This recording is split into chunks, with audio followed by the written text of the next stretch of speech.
You are listening to the Horse Radio Network, part of the Equine Network family. What a beautiful day for horses in the morning.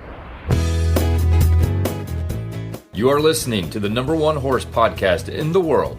Here is your entertaining look at the horse world and the people in it.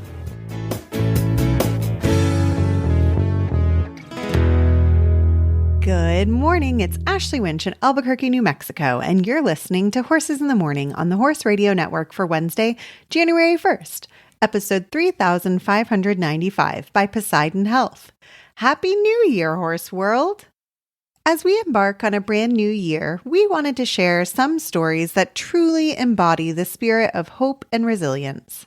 First, we'll hear from Faye O'Hara, who defied the odds and returned to her passion for horses after a life-altering accident. Then, Dana Croschere takes us behind the scenes of Rescued Hearts, a film showcasing the power of human-animal connection. And finally, we'll travel to the island of Jersey to meet Naomi Aguilar and her extraordinary spotted pony, Enzo. Get ready to be inspired after a word from our title sponsor, Poseidon Health. Attention, horse lovers. Do you want your horse to perform at its best? Poseidon Animal Health has the veterinarian-recommended supplements to keep your equine friend feeling their best. Is your horse stressed by travel or competition? Our stress paste can help them stay calm and focused. Worried about your horse's digestion? Digestive HP and our Gut Health Reset Pack can promote a healthy gut and keep your horse feeling their best. Poseidon Animal Health products are trusted worldwide by Olympic athletes. Give your horse the same champion treatment. Visit PoseidonAnimalHealth.com today. Now, let's get on with the show. Well, our guest today is Faye O'Hara. She's coming to us from England, and she has an amazing story that a bunch of our listeners, including Hannah from Arizona, wanted us to get a hold of you and talk to you and find out your story. And then when I started watching the videos and researching it more, we had to have you on. Faye, thanks for joining us. Thanks for having me. So, Faye, you were a horse-crazy kid, weren't you? I was. I loved it. It just became my life. And from the time you were little, from the pictures and video I saw, I mean, you were little when you were riding. I was 5, I was competing. I was jumping at about 5 or 6 and just got obsessed. Were you pony clubber back then? I did some pony club events. I did all sorts of stuff. My mum was heavily into it and loved jumping, and we were all at local shows and competing everywhere. We just did a bit of polo, cross country, did everything. I just loved it. Wow, that's terrific. So then we're going to speed up in time a little bit to when you were 14, and what happened then? So when I was I was 15. When I was 14, I started going a bit off the rails and getting friends and started, venturing off away from. I still did my horses, but I started getting in a bit of a bad crowd. And when I was 15, I ended up in a car accident, breaking my spinal cord, all the nerves in my arm, severed the main artery. My arm hanging off at the elbow, broke all my ribs, my pelvis, my leg, all sorts. It'd be easy to tell you what I didn't break. Oh man. So, and then from the video I saw after the accident, obviously you're paralyzed. Do you have use of the one arm at all, or no use of the one arm either? So my left arm's perfectly fine. My right arm, I had the nerves taken out my legs, replaced in my arm, and a vein to make a new artery, and it's sort of come back. I can feel it. I get more pain than anything else from it, and I can tense my bicep, which means my wrist comes up. So that's how I drive the horse. I do use it, but it's no use in day-to-day life, if you know what I mean. I want to talk to you about that because I'm a driver, and I've tried driving one-handed. We'll talk about that a little later. I did not succeed well, by the way. So you really got out of horses for a long time. You were very upset, and I get that. I mean, because horses were your life.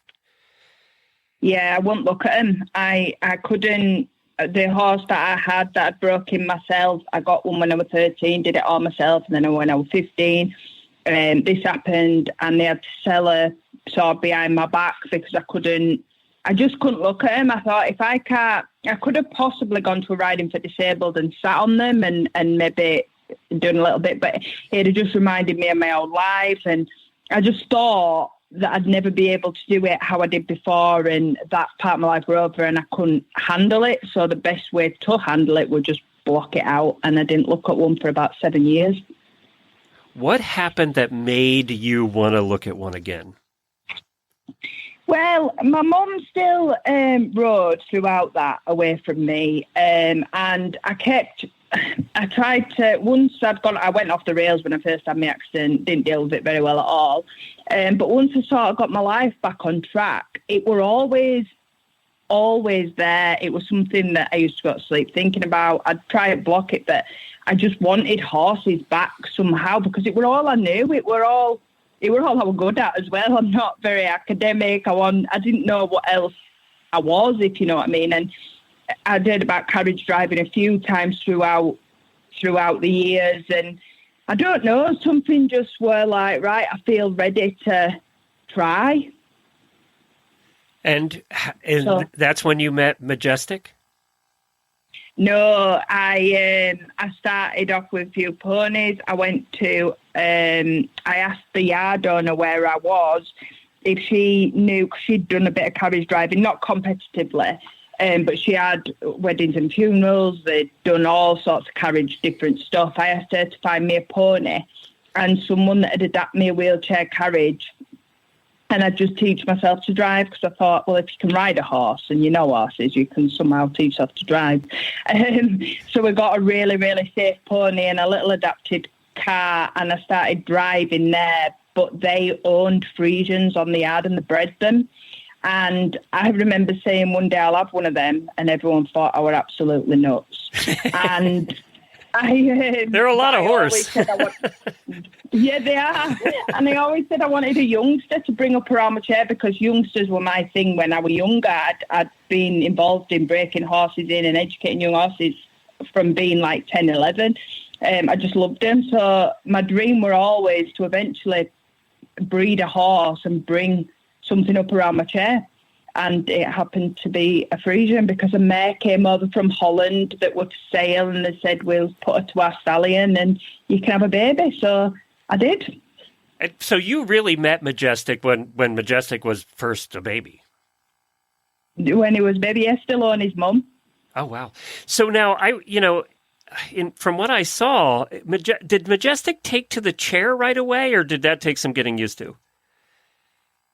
Well, I went to him in the field more or less the day he was born, and he were a bit hesitant of people because that's where I like. But I was first, well, it was just like anything. He just started coming up to me, and we persevered with time with him. And I spent 6 weeks just going to the field. He became the most friendly foal in the universe, and everyone hated him because they couldn't go through gate without him being there. I turned him into, he wasn't like a normal foal that don't want naught to do with anyone, just six of horses. No, Majestic wanted to be around us. But then he went away. I turned him away for 2 years because the yard where we were at wasn't accessible as such, and that's what happened. They were born, they stayed down for 6 weeks, and then they turned him away till there were 2 or 3 to be a horse. So he went away for a couple of years. I did see him a couple of times, but not much. And it was when I was poorly in hospital. I'd suffered from the metal in my leg had got infected, and I ended up with sepsis. And I was in hospital, and I said to my mum, I said, he's coming up to 2 now, and I want to start with him. But I knew I couldn't do it on the yard where we were at. So I rented a field round the corner from my actual house, and I says, can we bring him round every day to the garden and I'll just start messing about with him? And he were absolutely mental. He were absolutely mental. He tried to stand on my chair. He were a wild horse, and it just took some perseverance and a lot of frustration, and I just used to sit with him and brush him and lead him and do all sorts like that with him. And eventually one day we just sat on the grass eating, and I moved and he followed me, and he was just with me all the time. And it was that day where I said, I'm going to drive this horse. I still didn't know anything about competitions or anything. And that was when everyone thought, no, she can't drive that horse. He's a big Frisian. He's a good size Frisian, too. He's only 15-1. He looks bigger, though. Wow. He looks a lot bigger. Everyone always thinks he's bigger. But the heads are like 20 hands, aren't they? Their head carriage is just something else. But no, he's actually only 15-1. I gotta say, I saw the pictures of you drive. By the way, can you tell everybody, I don't know if you still do it this way, but in the beginning, how you got into the cart? That cracked me up, by the way. I thought that was funny.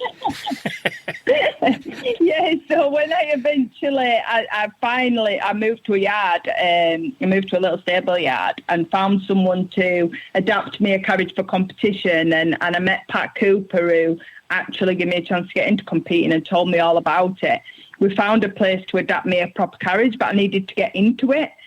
So we had to come up with something, and we came up with a car winch that hooked onto a battery and a frame that went over my carriage. So, yeah, that's how I got on for the first couple of years. So they picked you up and dropped you in, basically? Yeah. And the first time, the bloody thing fell on my head. So oh, really?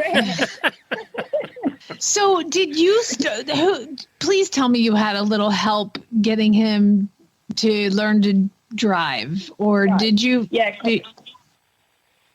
So what happened was, once I spent loads of time on the ground with him, loads of desensitizing, loads of stuff like that. My mum helped me long rein him.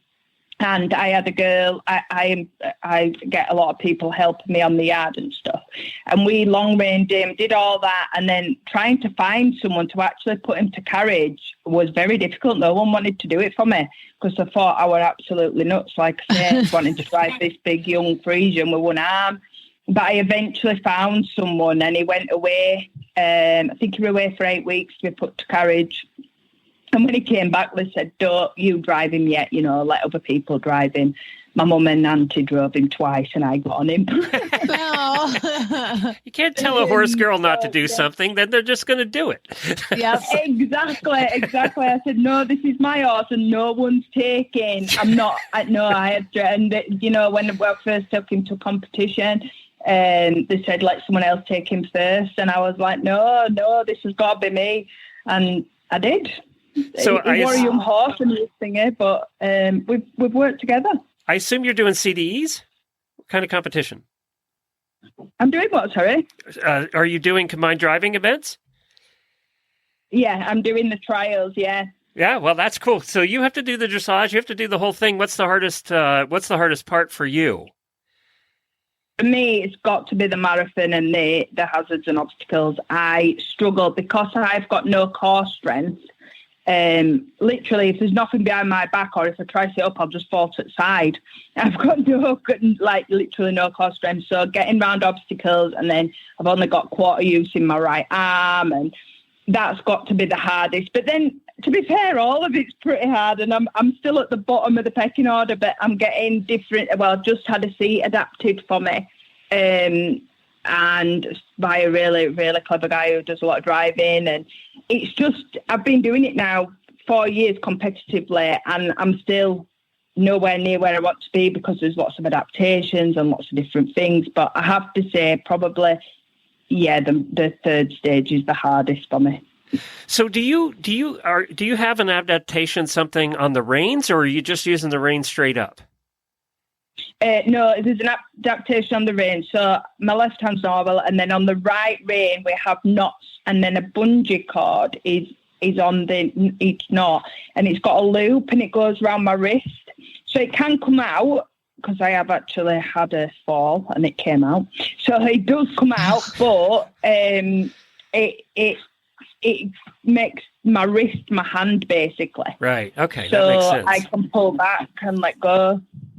Yeah, because I tell you what, the professional drivers can drive with one hand. They even drive pairs, with one hand. I could never get the hang of it. Oh, I find, because they drive coachman, don't they? And I used to drive one-handed, and sometimes I take over and I can get more out of the one-handed driving when you need to do your half halts and your tweaks and stuff. I do find it sometimes easier with one hand. But it's just, it takes a long time to adapt it. Good Lord, you are a superhero, woman. Oh my God. And now Majestic has become, I mean, Frisians tend to be a little bit one person anyway, but now you're Majestic. He's like a puppy dog. He is. He's like a Labrador. He follows me. I can put his head collar on. I mean, don't get me wrong, my chair does higher. And then he'll put his head through. I get him out. He's not, I wouldn't say we're bomb-proof. He's not like a robot whatsoever, and he has done some stuff. But I can read him and he reads me. And if you watch my videos, when I move, he'll always stop on my left-hand side because I trained him to lead from my left because that's the only arm I used. And he gave me a sense of purpose back. And I just love him. I mean, I've got 6 now, but he will always be my number one. All my pages are named as Majestic Equine, One Life Dream Big and stuff, because he is everything. And I think, like you say, Frisians are a different breed. They are a one person, and they're loyal and they're trusting. If you can gain that horse's trust, you've got it then. But yeah, he's everything to me, and a lot of it is easier to drive the ponies. The ponies are so much easier, but I can't give up on him. I just can't. I won't. What kind of ponies do you drive? So I've got at the minute I've got 2 cobs. I've got one's I think's got a bit of Welsh in him though. The one that I'm going to championships in a couple of days. I've actually qualified for British Indoor Championships. I don't think I'll be winning, but it's an amazing achievement just to get there. Well, congratulations, girl. That's terrific. Yay! Thank you. Yeah, because we compete able-bodied as well, so it's like I'm going to be below, but I'm climbing the ladder slowly, and the thing is, driving him is helping me then to get better on Majestic, because it's gaining my strength. So everything I do, I've got strategy behind it, and like I say, I drive the other ponies, and I have actually just got a Welsh baby to start with, so I can do another one. But it gives me a sense of achievement, and I think that's what gets me through. I don't just feel an existence anymore. I'm doing something. I'm achieving, and I'm getting better. So that's amazing. It sounds like too you've got an amazing support staff around you, family, and everything like that. Oh yeah, definitely. My team. I've got a team of friends that are with me all the time, and they come and help me out. I have someone at yard every day with me that have to help me hoist on and harness and get on, and that was the hardest part. I think that's why I blocked horses for a long time, because I didn't want the help. But I think once I accepted it gave me a lot more freedom. Yeah. So there's a lot I can do myself, and I do myself, and I'll challenge myself. I'll still try and do waters and still try and muck out. I mean, it'll take me, I'll be still signing one stable while they've done 10. But, I like to have a go. But it's just, I have got amazing friends, amazing team that are supportive, and they see the passion. And now, like my farrier, he sponsors me, and because money's hard and it's really difficult, especially, horses are an expensive hobby, and being disabled is just expensive, full stop. So the two together, but because people are seeing my passion and seeing how much I work and how hard it is, people are starting to help me, which is great. Well, you can hear the passion in your voice, Faye. You really can. And, we always say on this show, we've been saying it for 14 years, that horses show up when you need them the most, and the right horse shows up when you need them the most. And Majestic was the right horse. Oh, definitely. He is. Oh, if anything, honestly, I'm pathetic with him as well. Like, if he's in the wagon or anything, I am absolutely. They all go, Faye, it is all right. And I'm like, I'm not even like that. I'm not even like that as a person, but him is like everything to me. He's just an amazing horse. Whether he'll be fantastic and get me, to a world championships. I don't know, but it doesn't matter. He'll always be my number one, even if I have to, move on to a different horse or whatever. Majestic will be. I do demonstrations with him. It's the story behind him. He's just an amazing horse.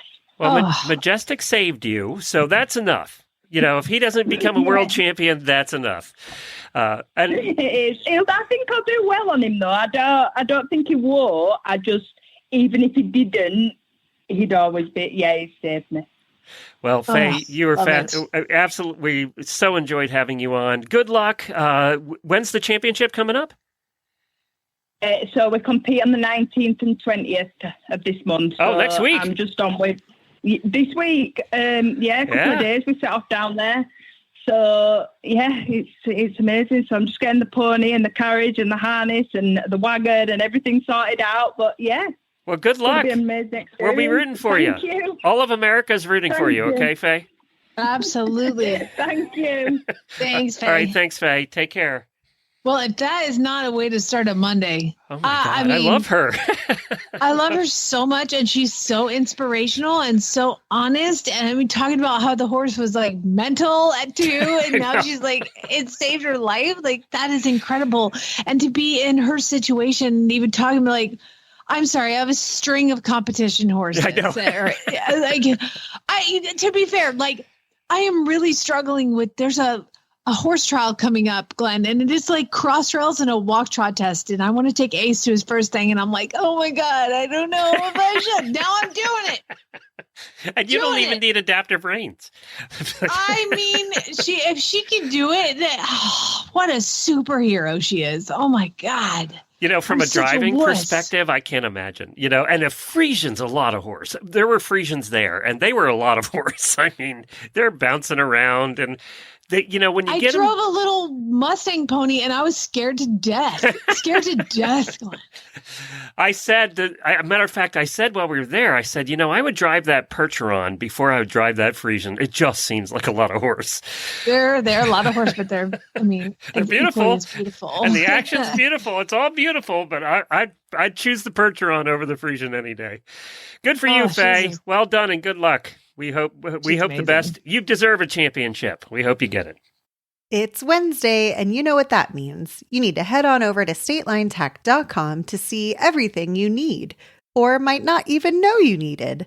I'm over here on the Stable Steals area where there's major markdowns on top brands, and I'm seeing everything you could ever want on sale, from a whip to jodhpurs, buckets, boots, feeders, saddle racks, hay nets, bandages. I mean, really, what more could you want? And this is all on sale. Think of it as their outlet section, as there is only limited stock in these products, but that's why the deals are so good. So be sure to head over to statelinetack.com for everything you need and check out their Stable Steals section of clearance items. Dana is the producer of Rescued Hearts. How do you think we say her last name? Croschere? Crochet? I think that sounds great. Croschere, not the crochet. We'll find out. And I can't wait to hear about this documentary, and she'll tell us what it's all about. And there's even a preview now that's available to watch this week. And joining us now is Dana. Is it Croschere? We were having a debate before you joined us on how to say your last name. Well, whoever said Croschere got it right. Okay, so it wasn't crochet. I just I was trying to Frenchify it a lot, and it didn't work. It is French, though, Glenn, so good job. Hébert is, too, but I don't go by Hébert because people would just spell it wrong all the time. So, right. Dana, thank you so much for joining us today. I've been really excited to get you on the show. Your new documentary, Rescued Hearts, came on our radar, a few months ago now. And as I understand it, we have a very exciting sneak preview announcement that we'll get to later. I wanted to start our conversation with a question, not necessarily on this documentary, but I understand that you've made multiple films. Has your subject matter always been equine related or focused on horses? Great question. It actually has not. So the focus of our documentaries and really our mission as filmmakers in general, it's my partner and I, it's the two of us that work together. And it's all about spreading a lot of love, hope, and healing in this world. So our most recent documentary, it's an award-winning one that ended up on public television, PBS, and also a streaming platform called Gaia, is called Love Heals. And it actually follows the healing journey of myself and 18 other people that we took on that journey with us to learn new tools and ways to connect deeper with ourselves and in some, more of like these Eastern practices, mind-body practices. And it was an incredible, extraordinary journey. So no, it had nothing to do with horses and everything to do with healing. I absolutely adore your mission. I try my best to be a ray of sunshine, and the world just needs more positivity, love, and light every day, as far as I'm concerned. So what inspired you guys to make a film about equine assisted therapy? What brought you then into the horse world? Well, about 15 years ago, I was actually a volunteer at an equine assisted services place. And it happened to be that even though I was raised in Chicago and I really didn't have access to horses, I just had this strong desire to be around them anytime that I could. So when I moved to Arizona in 2003, it was like my mission to find a way to connect with these incredible animals. And I was in corporate America at the time, and I went to work one day and there was a volunteer fair and there was a table that said horses help. And I was like, what is that? And when I found out that it was, people partnering with horses to help humans, I was like, oh my gosh, could there be a better thing on this planet? I just felt so called. And so I did my research, and then I ended up going. And I can't even tell you how many years I spent there as a horse leader and a sidewalker. I worked with a lot of adults and children, disabilities and such. And it was some of the greatest years of my life. But what really stood out and why it led to where I'm at today is because I felt like I witnessed a miracle. When I was a volunteer, I was a horse leader for a 7-year-old boy who was diagnosed with autism and had never spoke words in his life. And for whatever reason, that day that I was in that session with him, this boy started speaking while he was on his horse. And of course, he wasn't talking to me as the volunteer. He was talking to his horse. Well, naturally. Wow. What everybody cried. It was so incredible to witness. So fast forward, we get done with Love Heals. It's released to the world. We feel like, we got it to a really good place. So I started volunteering again. And I've been working with an 8-year-old girl.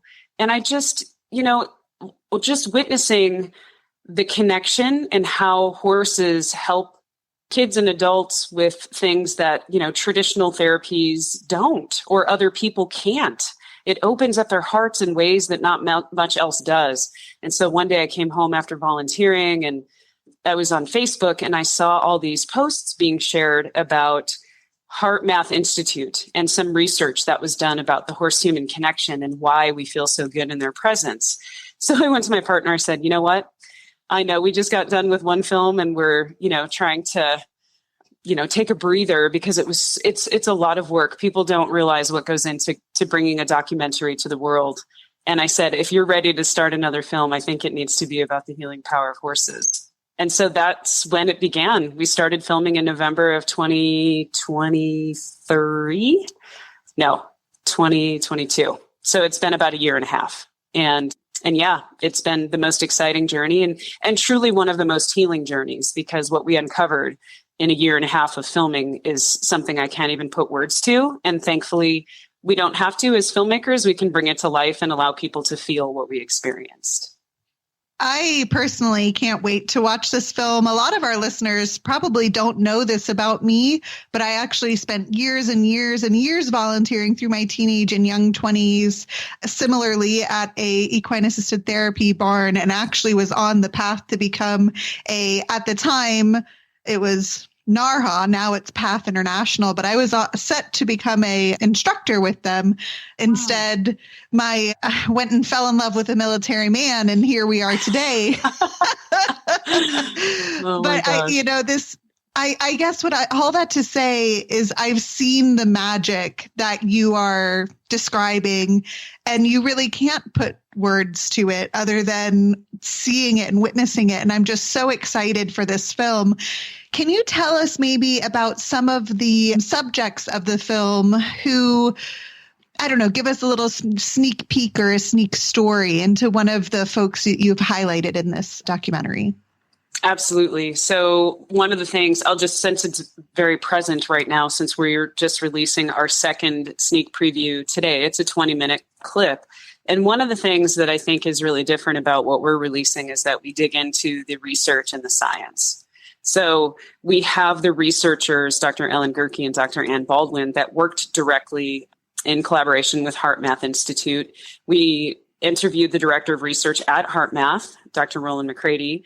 And so we went into the science and research to help people better understand not only what causes this incredible, and profound healing effect between horses and humans, but how to bring those tools into their own lives, right? Because not everybody that watches our film is going to have access to horses, but we want them to have tools. So that's one of the things I'm really proud of as it relates to our film.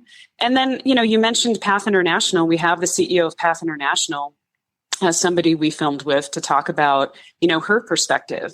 And then we have a person who I would say is more in the, the conscious space, a scientist, an author and educator, Greg Braden, who's very popular in bridging, science and spirituality and can speak to heart coherence in incredible ways. So we have, those elements, but then we have beautiful, heartfelt scenes of people who are receiving these services, or somebody like my dad. And this is not in the sneak preview, but I will share with you that one of the biggest ahas in creating this film is that any person can be impacted, given the right facilitation of connecting with a horse.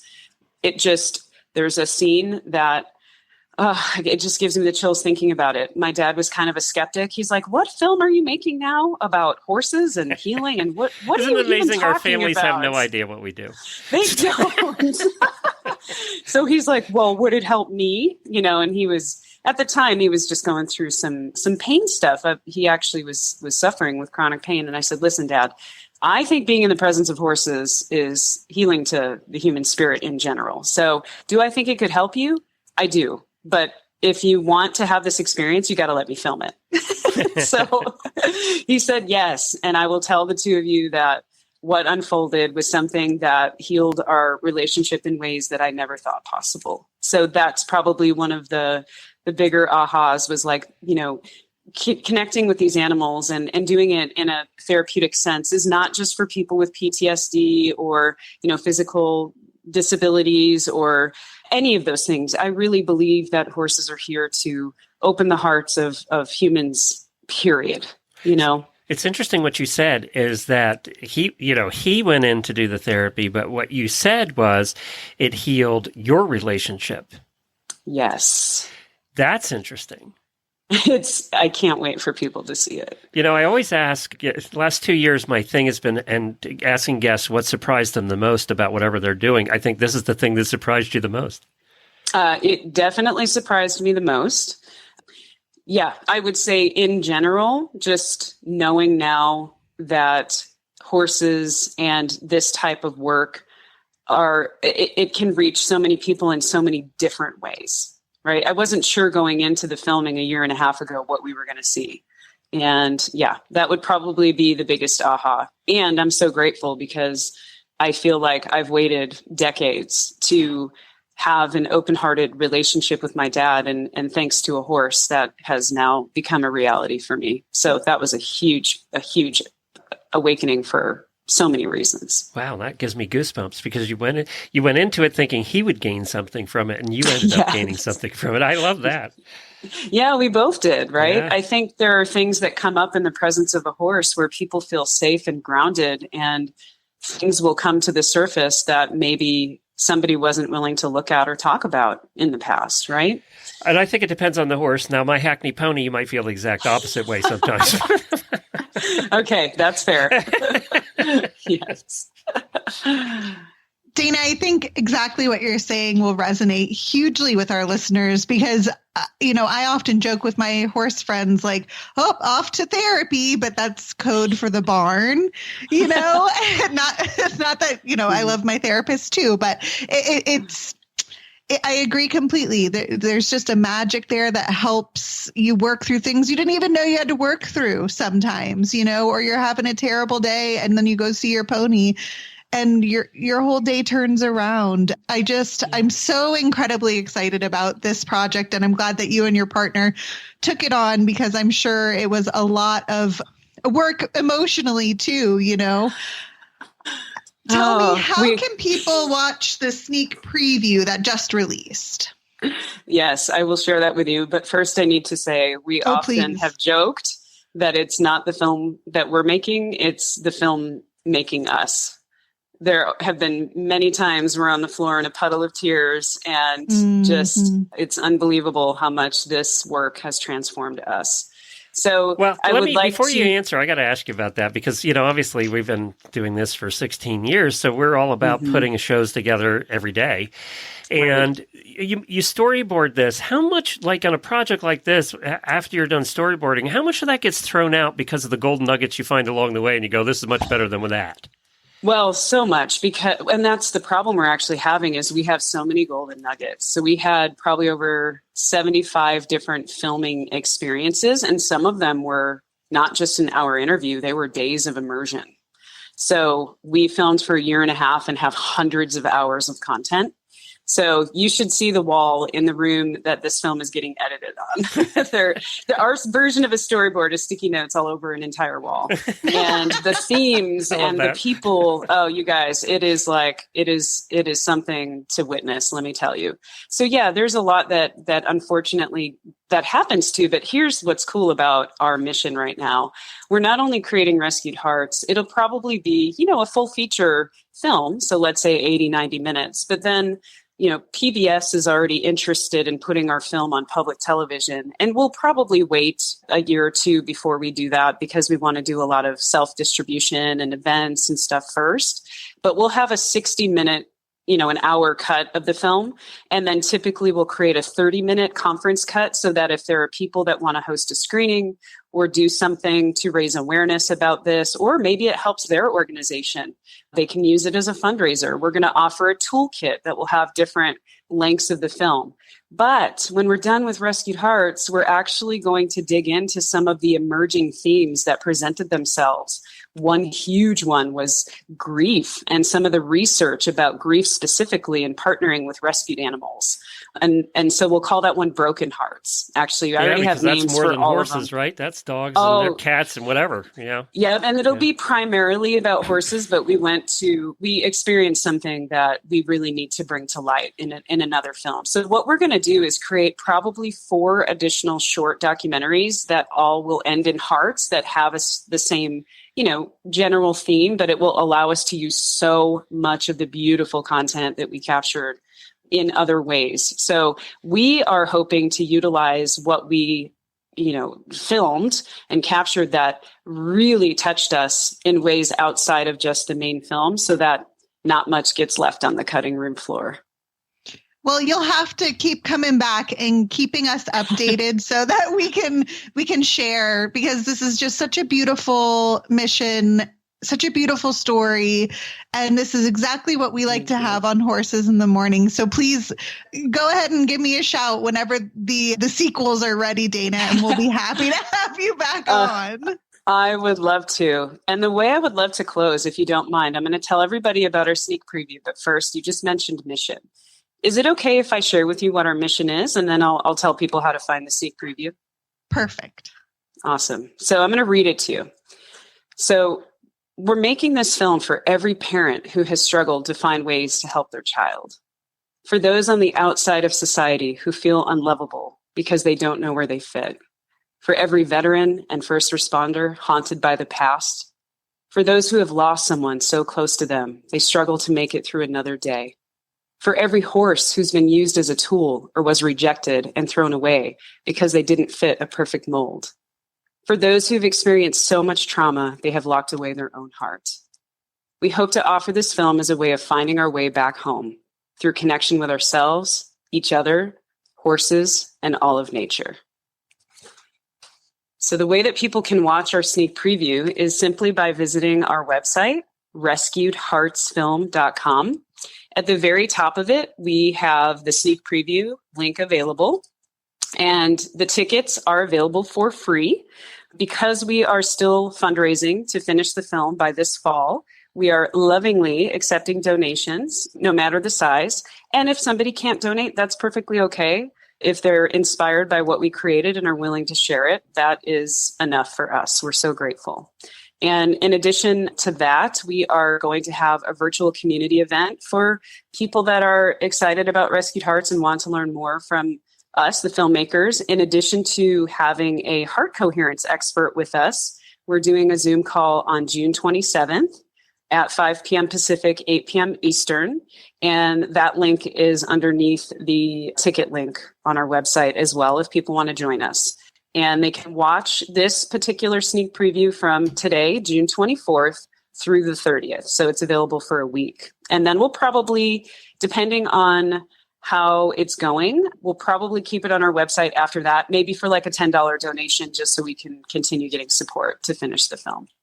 And we will also be dropping those links in the show notes, listeners. So head on over there in your player. And Dana, thank you so much again for taking the time to chat with us today.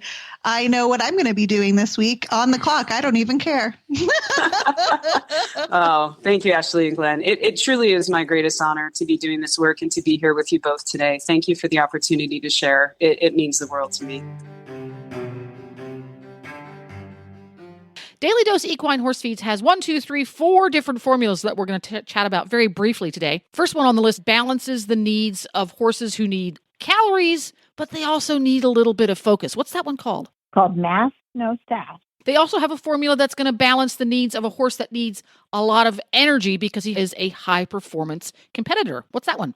That one is called Freestyle Performance or Trail Mix. Dun, dun, dun, because yes, trail horses can be high-performance animals. And for senior horses or horses who have dental issues, that one's called Senior.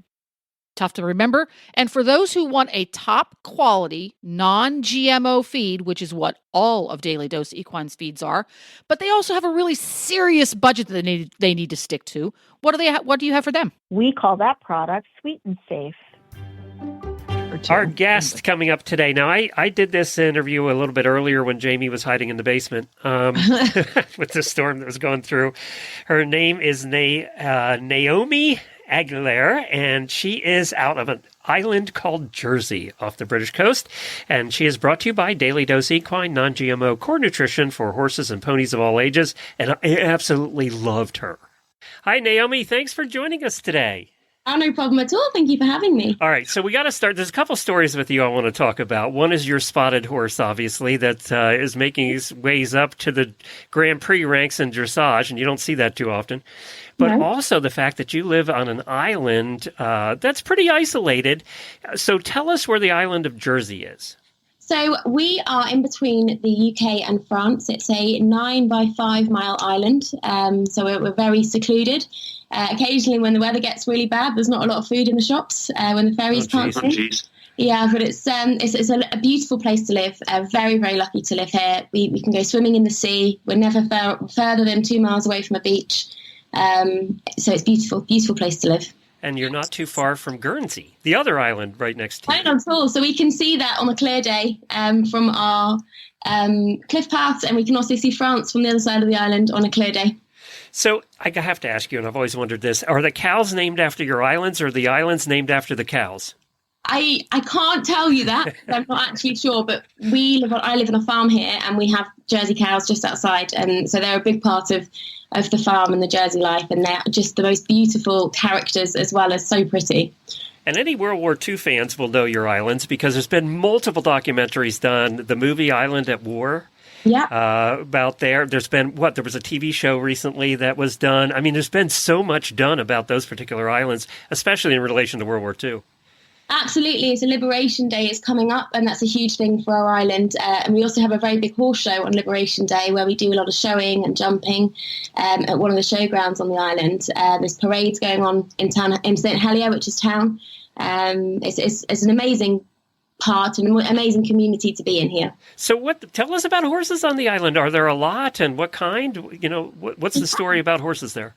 Yeah, so there's a lot more horses here than I think people realise, and there's horses of all disciplines. We have eventers on the island, but although we have no events, they also travel to the UK to compete there. We've got good level dressage on the island. We have British dressage shows regularly, but only throughout the summer months, and normally one a month. So we have to make sure we plan if we want to get any qualifiers for the UK. We have a British Show Jumping Association over here, which run that, and a couple of clubs. We run a club here at the farm, Home Farm Equestrian, so we're on Facebook as well, and I run that alongside a group of friends here, which is super fun.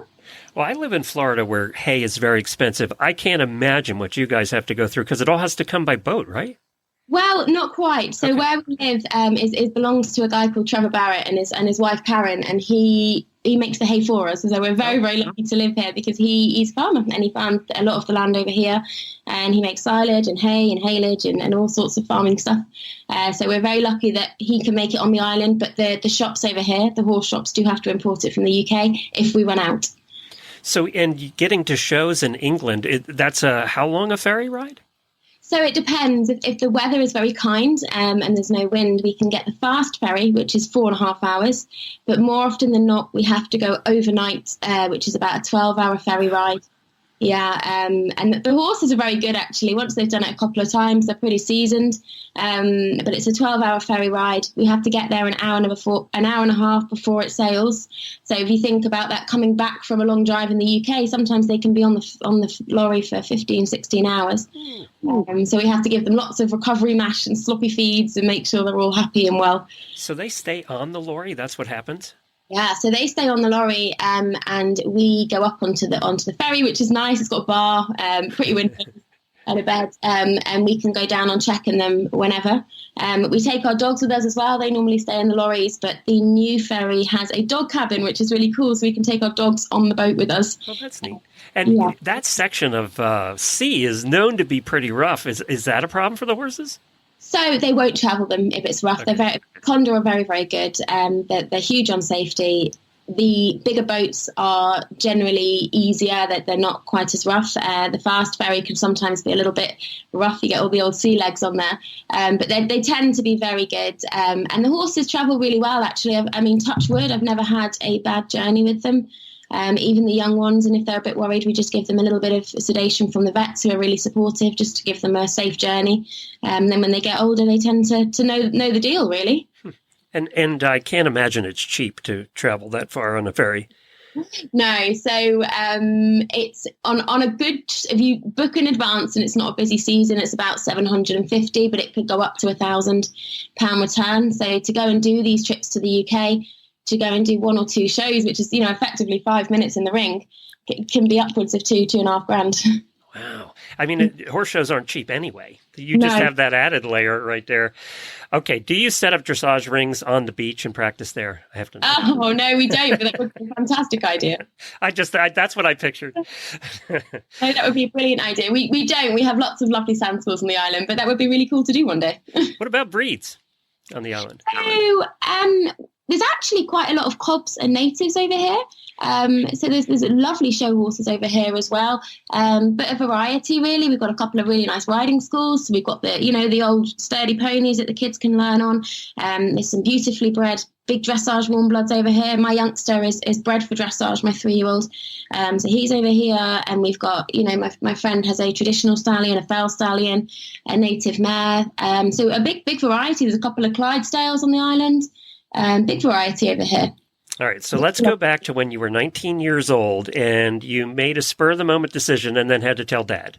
Yeah. So I was in my room at home, and I lived with my parents at the time, and I was just scrolling through Facebook on my laptop, the same laptop I'm talking to you on now, actually, and this little spotty pony looked at me, and he was 2 weeks old, and it just said deposit secure. So I just contacted them and said, oh my God, I have to have him. And I didn't think it through. And I went downstairs and said, Dad, I bought a foal. A lot of horses are bought that way, not thinking it through. I didn't know where I was going to put it or what I was going to do with it or even how I was going to do what I did with it. But yeah, so I bought him, and the rest is history. Now, what kind is he? So he is a nab strapper. His father is a nab strapper and his mother is an Appaloosa. And he was bred by White Hawk Stud in Bristol. So he was from the UK. So he actually travelled over on this long journey on the boat when he was 6 months old. With those two breeds, you had to have spots. There was going to be spots. You had to have spots. But interestingly, his dad isn't very spotty and his mum is just a bay colour. So there's some, I'm not very into breeding, but there's some special way that they made the most beautiful spots, which I adore. And you started working with them. You did the training yourself. You gentled them and did all that stuff. And at what point did you see that Enzo was going to be a dressage horse?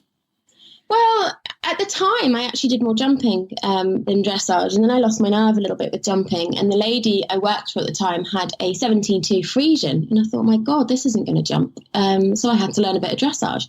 And I just met the most lovely people along the way, and I got my older horse up to advanced medium. So at the time, for Enzo, dressage was never on the cards.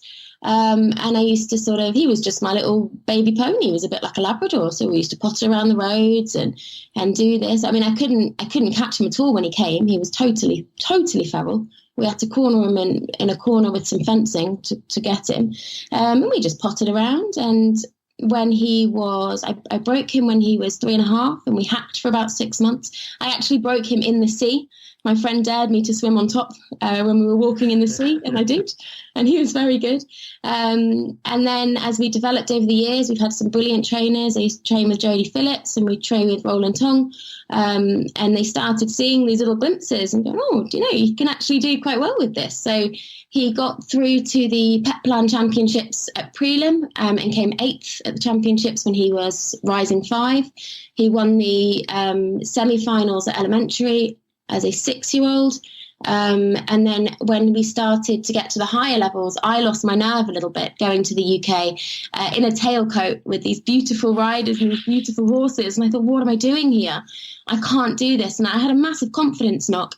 And then actually last year he came second at the championships at Arena UK, the Pet Plan Championships in the PSG. And it was a bit like I needed that confidence to be like, oh my God, we can do this. And my trainer, Roland, he's brilliant. I said to him, I only want to go to PSG. He said, no, you don't. You want to go higher. I said, no, I do. And he was right, and I do. And when we started playing with the PF and the Passage, and he was like, yeah, I can do this. And I was like, oh my God, we're doing it. So we did our first Inter2 a few weeks ago. We've got about 4 under our belts now. He's been amazing. The judges' comments are fantastic. And we're just sort of really enjoying the journey now. We seem to be away. You have to be the most spotted horse there at the show. Yes, absolutely. Or the only spotted horse. I'm not sure which. Yeah. So there's a couple of them here and there. There's a lady in the UK which I'm Facebook friends with because we both have spotty horses at the higher level, and she's really, really lovely. Her horse competes at PSG and Inter1. But Enzo's certainly the smallest, so he's 14-1 on a very good day with his specialist shoes on. But yeah, no, it's amazing. So with high heels, he's 14-1? Yeah. So he's actually laminitic. I have to manage him very, very carefully. He is just a little laminitic spotty pony. And I'm sponsored. Luckily, my best friend is a vet, and she runs Island Equine, and she's very supportive. And my farrier is fantastic. And we got his feet on these little 3D pads, and he's got little springy things in his feet, and he springs away. I was looking at pictures of you riding him. How tall are you? Because you don't look too big for him. So I'm only 5'1", okay. Which massively works in my favour because I mainly ride ponies. That's my job. So I managed to get on all the little kiddywinks ponies, which I love because I can ride the bigger horses, but I'm much more at home on a pony. So you must be the highlight at all the shows because you're going there and all these warm bloods kind of look the same, right? So yeah. And you stand out. So do you find that more people are watching you? Is that a little bit of added pressure for you? Do you know what? Yeah, I really feel pressure from the outside. Only this year I'm learning to sort of just enjoy what we've got. And, he's never going to be perfect. He naturally is a little bit short in the neck. There's things that are limiting for him. but I'm actually starting to just be like, yeah, here I am with my best friend. Other people can do this too. I think it's easy to watch, especially these days on social media, these beautiful big horses swanning about and it all looking so easy. But actually, you don't have to have a beautiful big warm blood to be able to go and compete at the higher levels. And the things that you don't see on social media, I mean, especially for me, it took me 2 years to get a clean flying change on Enzo. And I used to sit on the barn and cry to my friends going, oh, my God, I just can't do it. And now he swings around doing one-time changes, and he is still just a spotty pony that can dance, which is amazing. So where do you see, are you going to continue to try and go up the levels with him?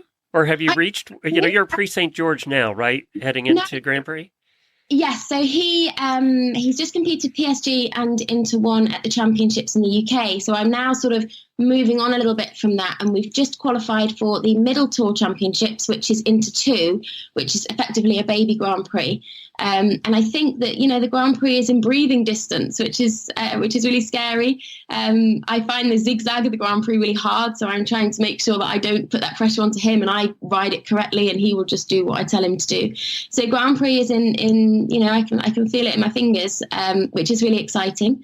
So this year we're going to go and do the Midway Champs in the UK, the Middle Tour Championships, and I'm out and about showing with my friends' horses as well. We're doing a couple of the Hoys qualifiers and the London qualifiers. So if there's any dressage along the way, we'll be there, and we'll just keep playing with it. We love it. Okay, I love this, and I can imagine the freestyle music. So please tell me you're doing freestyles with this horse, and what do you do it to? Absolutely. So his freestyle for his PSG was Sia. So it was Unstoppable. We came down the centre line to Unstoppable, which was amazing. And my friend wasn't quite sure when she heard the sort of reggae music from a couple of her other songs, and actually it just suits him so well, and it's just his music, so that's amazing. So now I'm going to hopefully work with my trainer this month to get a Grand Prix freestyle together and have a little play with some music and see what we can do there. So it's very special to us, the freestyles. Yeah, reggae fits. I mean, you need something. You can't do classical or even, you got to do something different with a pony that has spots like that. Yeah, you got to be out there. Yeah, exactly. Exactly. I love everything about this. And congratulations with him. It's something that you never planned on doing, but here you are. And look, you've overcome twice now confidence issues to get to the point where you are now. And would you say that it was Enzo that got you through those confidence issues? Without him, you wouldn't have done it? Yes, I mean, for me, the pressure of the confidence was tricky because I ride for a living. I had owners I couldn't let down, and I put so much pressure on myself. It's only this year I'm learning to I'm naturally quite an anxious person anyway, but it's only this year I'm starting to really enjoy the journey. But Enzo has been by my side through everything, for the last 10 years. And I'm just so grateful to him because he's a quirky little guy as well. And because I'm quirky, we just kind of fit. I always joke with my friends, he's actually a little bit autistic because in the school, he's so clever. He can do anything I ask him to do, but socially wise, he can be a little bit grouchy to people he doesn't know or to horses he doesn't know. But I massively trust him, when we're training and he gets a little bit spicy. I know he'll never put me on the floor. There are certain things, galloping on the beach in a group is a big no-no because I will be on the floor. I remember we did a showing show here, and he won the rare and foreign breeds. He won the coloured class, and we went into the championship, and it was sort of like, oh, come on, Enzo. And he bronked the entire gallop because it was just far too exciting. But I really, really, really trust him, and I know him inside out. So the confidence, not only as a fear point of view, but actually as a, you know what you're doing in the training. I always struggle with, this imposter syndrome is huge. You know what you're doing with the training, and the fact that I've got this little spotty pony and he understands what I want from him is hugely humbling, hugely amazing for me. I love everything about this. And you have a Facebook page where people can follow. And by the way, I found the picture of you riding in the ocean. So I'm going to put that as our show notes picture for today because I just love that picture. It's a great shot. Yeah, my best friend Becca, she is a photographer, and she's taken photos of him from a 4-year-old up. So he's got a whole journey, a whole album of thousands and thousands of photos and videos of him growing up with me. Well, will Becca allow me to use that picture? Oh, absolutely. Yeah, okay. She'd love it. Very good. And where can people follow you on Facebook? I noticed that you have your own Facebook page for the Spotted Pony. Yeah, so I'm trying to get better with Facebook and Instagram to share our story. So our Instagram is spotty.dressage, and on Facebook we're Dance with the Spots, Enzo's Journey Across the Channel. Very good. Naomi, thank you so much for joining us today. I love everything about this, and now we're going to follow you. Thank you so much for having me.